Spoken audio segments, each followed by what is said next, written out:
Pero alam ko, Year of the Parrot pinanganak itong si Mayor. Sa tingin niyo? Your Honor, hindi ko po alam. Your Honor, hindi ko na po alam. Your Honor, hindi ko po alam. At ito pa, nakakaalarma ayon sa ilang mga Chinese independent media, itong family ni Go sa China ang may connection raw sa CCP. Talaga namang nakakaalarma yan.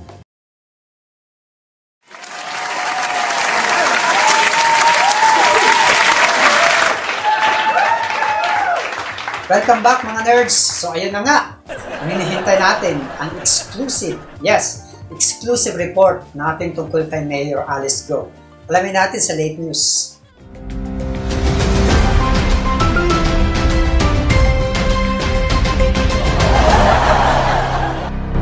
Magandang gabi mga kabalitaan. Kayo ba ay nahuli na sa balita? Kung ganon, ito ang trending sa ngayon. Your Honor, hindi ko po alam. Your Honor, hindi ko na po maalala po yung...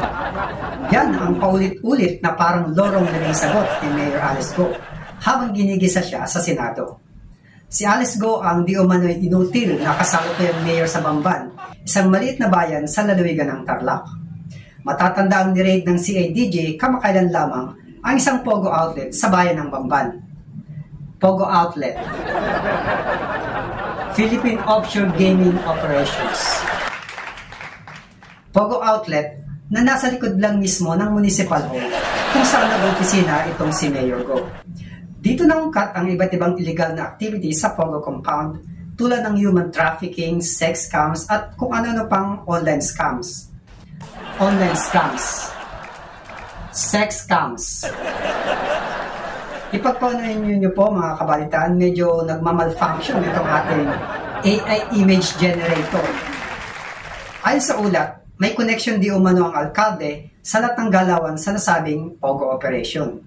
Ang lupa na kinalalagyan umano ng Pogo Compound, Go Compound, at ang mga sasakyang natagpuan sa loob nito ay pag-aari di umano ni Mayor Go. Naungkat rin ang iba pang koneksyon at mga kasosyo ng alkalde at natuklasan ang mga wanted ang mga ito internationally sa mga money laundering cases. Binusisi rin ang biglaang paglitaw ng alkalde sa bayan ng Bamban, pati ng questionable record ng kanyang pagkatao. Sa ngayon ay iniimbestigahan pa rin ang isa pang detalye na may kinalaman sa alkalde at kasalukuyang dinidinig sa Senado ang kanyang kaso. Yan ang balita sa araw nito at para sa mga nahuli na sa balita, tumutok lamang dito sa Late News.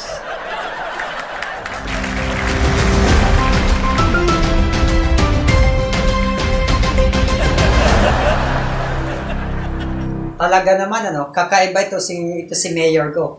38 years old pa lang siya pero mukhang 80 years old na yung memory niya kasi uyanin agad siya eh.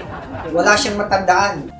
Ako kahit wala akong alam pero sa nakaraan niya, pero alam ko Year of the Parrot pinanganak itong si Mayor. Sa tingin niyo? Your Honor, hindi ko po alam. Your Honor, hindi ko na po alam. Your Honor, hindi ko po alam. Maraming red flag dito kay Mayor kasi siya yung mayor na hindi raw kilala niya mga kapatid.